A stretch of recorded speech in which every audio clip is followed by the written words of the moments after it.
Hello, everyone, and welcome to the third episode of the Open Mind Project.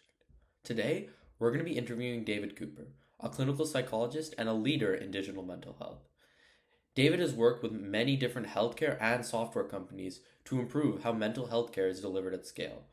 With years of experience in both clinical practice and product strategy, David brings a unique perspective on how business, AI, and psychology intersect. Today, we're going to be talking about his journey, the future of mental health technology, and how to balance ethics and profits in a mental health business. I hope you enjoyed the episode. Hello. Hey, how's it going? Yeah, I'm doing good, man. How about you? Good, good. All right. So, do you want to introduce yourself for the camera? Just Yeah, sure. Hi, I'm David Cooper. I'm a psychologist by training, but I spent most of my career working in digital mental health, which is really how do we apply technological tools to improve our overall mental health, whether it's through apps or how we think about social media or just interact with AI. Those are all the kind of questions I'm interested in understanding. okay. And just to introduce you to me, I'm Advait Nair. I'm a junior at American High School, and I'm really interested in psychology and also kind of like the intersection between like AI and mental health, or even just like digitizing mental health in general. So I feel like we have a Yeah. lot of common interest. Yeah. Okay. So we'll start. So what are you working on right now at Otsuka Precision Health? Yeah, so right now my day-to-day job involves understanding how, in this case, a prescription digital therapeutic for depression, an app that is FDA approved to help treat depression. How do we get it out into the hands of doctors and health systems and ultimately patients to help improve their lives? The app is called Rejoin, and it works to change how we think about how depression operates in the brain in order to help boost people who are maybe on antidepressants and not getting the full treatment response for that. Okay. So is this like on the App Store or is it like a website? It is on the App Store. It's a little bit different. So, a lot of the apps that you see on the App Store, um, kind of just anybody can make them, right? Like, you can kind of anybody can make an app and throw it up. You pass Google or Apple's, store concerns, and you put it up on the store. Doesn't mean it's scientifically backed. Doesn't mean it necessarily works. Our product has had to go through FDA scrutiny, so we've had to prove that it works, and so therefore, it is on the App Store, but it's treated almost like a medical device. So you actually have to get it prescribed from a doctor. Oh, It's okay. something new. It's kind of a new way of treating things. And so a lot of what I do is education for providers and patients about how this kind of stuff works and what makes it different from kind of your regular app on the App Okay. Store. Okay. Oh, wow. Okay, so it's like really like professional almost. It's like a treatment plan that a doctor has to give you. Yeah, we've had to gone through the same FDA approval process as, like a medical device, like a pacemaker or other things that, you know, not just like fly by night or, sometimes wellness apps will say we treat stress. They don't say we actually treat anxiety or depression. We actually treat depression. Okay. Okay. Wow. I'll make sure to check that out then. Okay. So you've held like a lot of leadership positions in like many companies. Yeah. So like many mental health companies. So what has that kind of taught you about mental health as a whole, like being in all these different companies? Um, I think that mental health is a bigger field than we think it is. And I think honestly, we're not the most technologically savvy field. Um, I think a lot of times we really need more participation from folks who are interested in mental health or have mental health training to understand how these tools work, how they should work. Um, a lot of times, was the quote from Jurassic Park. You think about whether or not you could, not whether or not you should. And so I think the role that myself and others bring as people who kind of have a foot in each world, right? A foot in the clinical side and in the technical side, is we can help bridge that and say, hey, this is the way we could do this safely, right? Like when you're working with developers, you never say no, you always say yes if. Like, yes, we can do that if we make sure that we do X, Y, and Z to make sure that it's safe, or make sure that it's ethical, or make sure that it's treating patients respectfully, not just let's just throw it out there and see what happens and suffer the law of unintended consequences. Okay.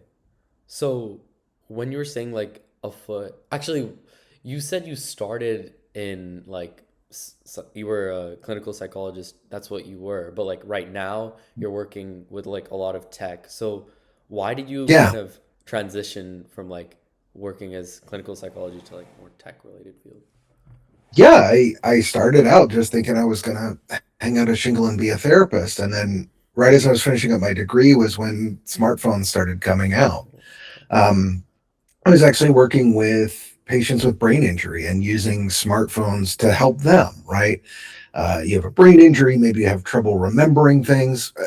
Great, now you have a this amazing device that you can talk to and keep your calendar on you at all times. Mhm. Um, so I was working with them about how they could use this device to help them live better lives, and was thinking, man, I just wish there were people in my field smarter about this kind of thing, because we could really, use this for, beneficial purposes for people. And I was lucky enough, through a former professor of mine, to get hooked up with a group out here on the West Coast, south of Seattle, and spent 5 or 6 years building apps for service members and veterans in mental health. And it was really nice because I had a team of developers and designers, and we could really say, like, hey, what problems are out there?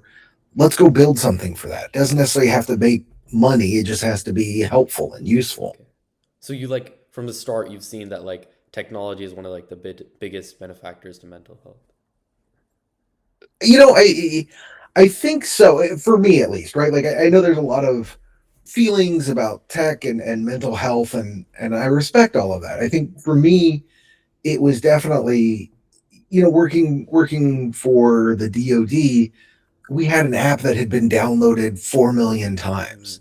And I was like, I could never see 4 million patients in my entire career, but here I've done something that's potentially helped 4 million people learn to deal with anxiety better, right? Like that's super powerful, and that's the kind of optimism I try to believe in terms of how we can use tech for good. okay, yeah. So when you're evaluating like a product success, like any product, do you go by like downloads or like people reach or revenue, or what metric do you consider for like a successful product? Yeah, I think you really, right. It depends on what kind of intervention and what the goals are that you want. I think you kind of have to balance. For me, it's trying to find a balance between clinical outcomes and commercial outcomes, right? You can't really have one without the other, or it just doesn't work, right? It has to actually work from a clinical perspective. It has to actually do something, or else, again, what's the point? And from like a business standpoint, it has to actually make money. We could do amazing things with technology to treat people's mental health. What we have is a shortage of business models right now, at least in the US, that would support those products. Otherwise, it's just somebody's open source project, or Yeah. somebody's hobby. So it's really, how do you find the balance between both of those aspects of mental health? Okay. Okay, so transitioning away from that, you also work as a like an advisor, right? S- Yeah, yeah. So, could you tell me more about that role, like what you do as an advisor? Sure. So a lot of companies, it kind of comes back to that blended role I just talked about. Oftentimes we'll call it clinical product strategy. How do you approach this as a clinician, as somebody who knows about product management, as someone who knows about business strategy? How do you marry kind of those three things together? And so for some companies, it's, hey, this is what clinicians are going to want to see as far as evidence if you're trying to win them over to use your product. For some companies, it's, hey, this is what employers or payers are going to want to see. Like, you got the clinical part down. Let's focus on the strategy part. Or, it's, hey, this is how you think about product, and this is how you can do, customer discovery with your solution. And these are the kind of questions I'd be asking. Okay. Okay. All right, that's really interesting. So, do you only like advise like more like medical, like clinical companies, or do you advise like all types?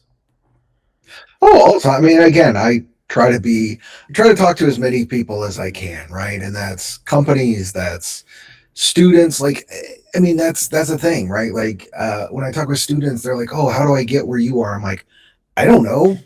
I'm doing a career that didn't exist when I was in graduate school. I got here because I'm lucky. And so I want to be able to help give back and be like, well, this is what I learned. And this is how I think you could do something too. And this is how we make a better path for clinicians who, maybe don't necessarily want to go the academic route or the clinical route, and want to bring their expertise to helping people on a larger scale. So, I don't know, man. I try to talk with a lot of folks, as many as I can and can make the time for. Okay. Yeah. So, thank you for talking to me also. Yeah. So Exactly. yeah. When you talk to students, what do you mean by that? So sometimes it's students like yourself who are in high school and who are interested. Um, Sometimes it's graduate students, right, who are thinking about, hey, I'm in graduate school for counseling or psychology, and I don't know if I necessarily want to go into academia or clinical. Like, I find this really interesting. Mm, How do I get into tech? What kinds of things should I be thinking about? I just did a talk for one of the local universities here in Seattle last year about AI, and like, hey, these are the things AI can do. And I want you to, not necessarily saying do these with your patients or have your patients do these.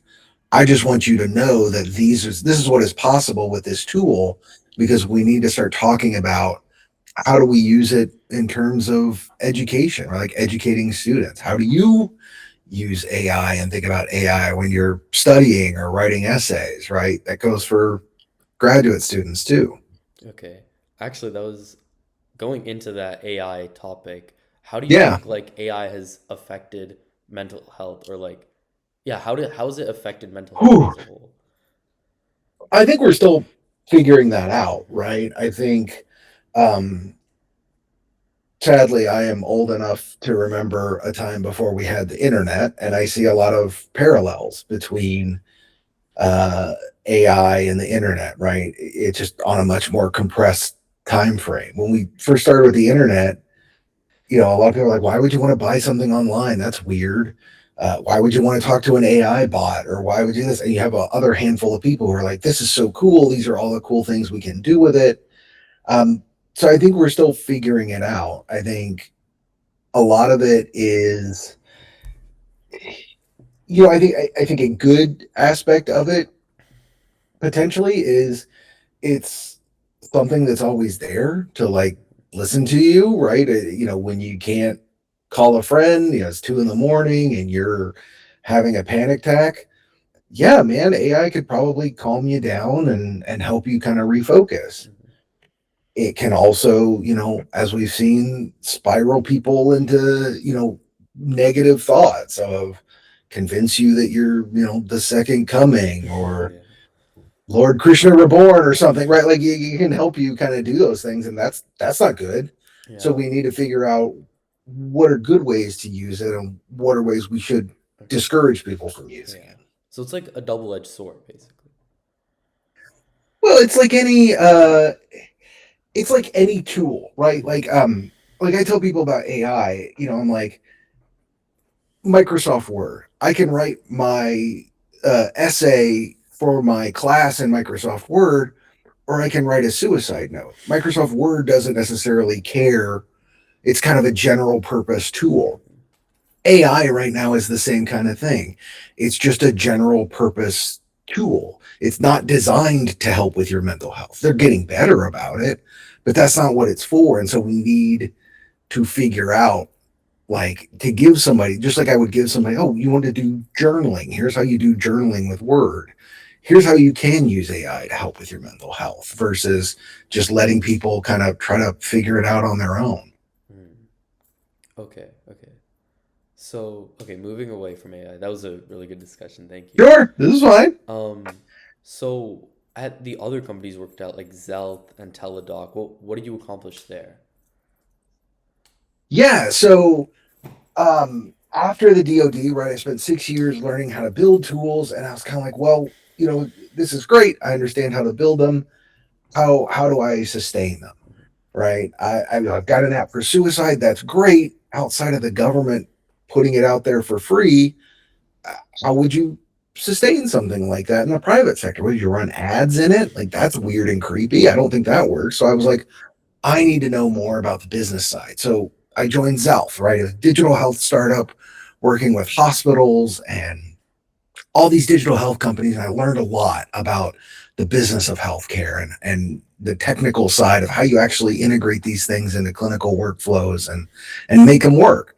And that was great. And I loved it. I love that team. But the pandemic came around. I started missing behavioral health. And a friend of mine was at Teladoc and said, hey, we're taking what we built in the US and going global. And I was like, cool. I don't know. Like, that would be super fun to learn. I want to learn more about, a little bit about, regulations in the UK and Germany. But I was like, I need to know more about that. And so I was like, let me go and learn. And so I think I've been lucky enough to find those opportunities where I get to go learn something new and push myself and kind of always kind of be growing and expanding my knowledge of the field. Okay. Okay, so at these various companies, like how did they balance like physical or mental well-being and like profit margins, you know? What It's ethical tough. guidelines do they have to like consider? Yeah, it's tough, right? Like, you've got legal guidelines, right? Legal and regulatory guidelines. That's always designed to keep people on the straight and narrow and protect patient data. Um, I'd love to say that there were good, hard and fast rules, but a lot of it we were still making it up as we went along, right? Um, Teladoc had more robust ethics policies and things in place. It's just a bigger company, right? Like Hmm. startups, Uh, you're building the plane while you're flying it. So you really have to use your judgment. So, I think a lot of this, really following the Hippocratic Oath of first do no harm. Like, just make sure this doesn't hurt somebody. And I think that's a challenge for a lot of people who maybe work in traditional tech coming into healthcare, right? In traditional tech, I can use things like A/B tests, and the worst thing that happens is 20% fewer people buy a pair of pants. yeah. If you A/B test in healthcare and somebody forgets to take their medication and dies, that's a whole other set of rules, right? Like, so a lot of my career has been trying to think, how do we translate those lessons from tech through that ethical lens of healthcare? Okay. Okay, what would you like tell someone who's trying to go into psychology or like neuroscience or something along that field? Um, I would say understand what you're getting into, right? I think the field, we're at a really interesting time in the field, I think, right now. Um, you're not going to get rich, right? Like, nobody goes into psychology because you're going to make a lot of money. Um, I think you have to, I think for a lot of things, there's a quote. I'm trying to remember who it was. I'm going to paraphrase it, but a lot of the really great decisions in your life come down to what kind of suffering you would prefer. Which is to say, there's always, like, no matter what kind of career you choose, you want to go into finance, you're going to make tons of money. You're also going to be working 0 hours and have no friends and be like, so it's like, what, you go to psychology, you're not going to make any money, but you might love what you do and interact with your. So what is the kind of suffering or the downside that you're willing to put up with. And I think thinking about that from a career's perspective, psychology regardless, is I think really crucial. Thinking about what you don't want to do, right? That's another thing. I would say for psychology specifically, I think, you know, understanding that we're still learning and growing as a field, as a science. I used to tell my students, like, hey, physics has it easy because atoms don't mind if you smash them together, right? You do that with people and they tend to complain. It would be much easier to understand how the brain works if we could just stick wires in people's heads, but they tend to get mad about that. Yeah. Um, so I think just understanding that, you know, it is still a maturing science, and having that scientific mindset of and understanding those basic scientific skills of falsifiability and hypothesis, and using that to guide you in a place where, you know, you really don't have a whole lot of things you can say for certain, is important in the field. Okay. So, why did you get into psychology as at least your major?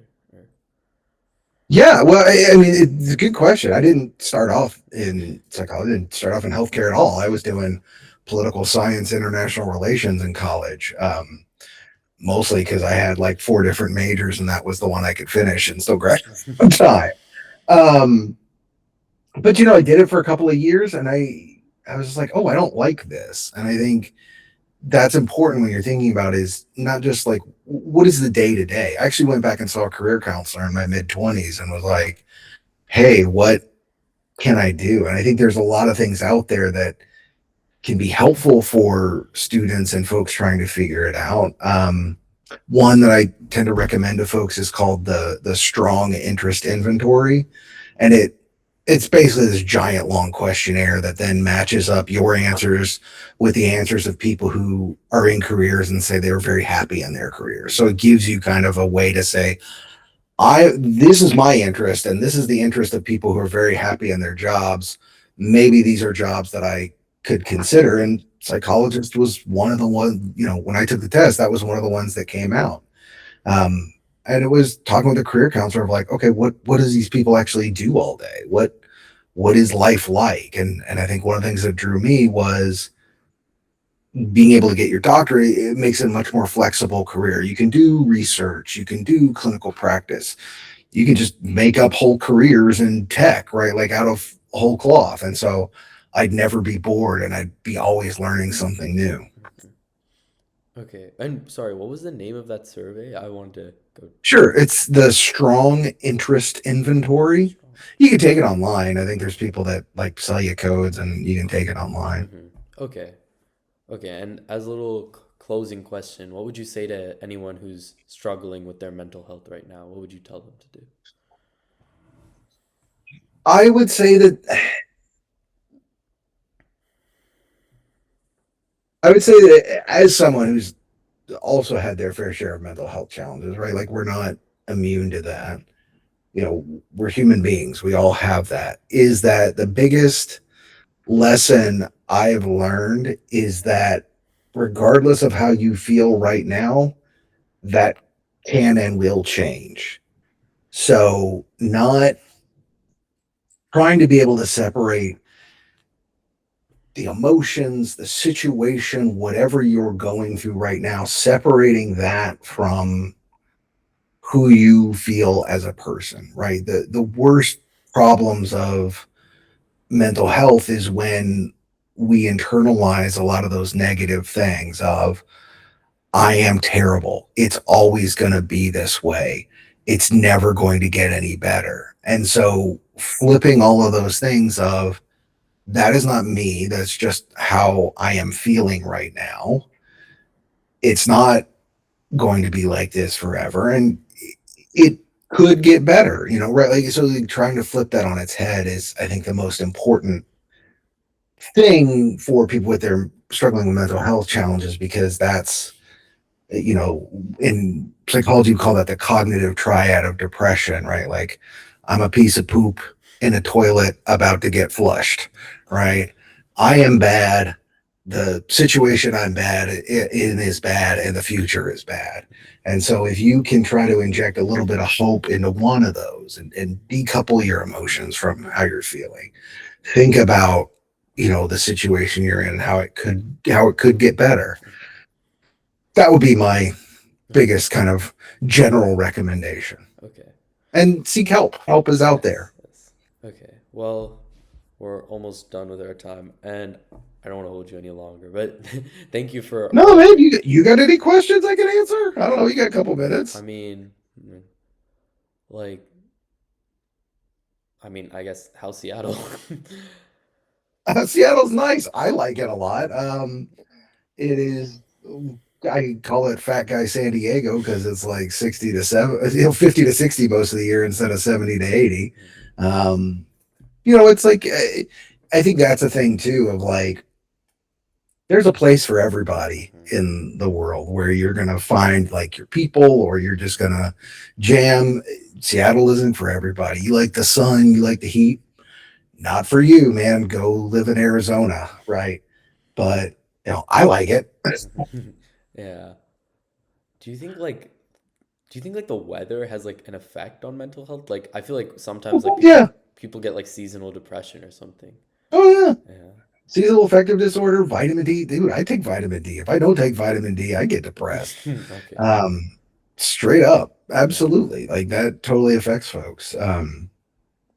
But I don't know, maybe I'm less susceptible to it than other folks, but I think that is a maybe kind of go back to your question. One of the things I've learned is that so many things outside of our own awareness or even control can affect our mental Mhm. health, right? Not getting enough vitamin D can make you depressed.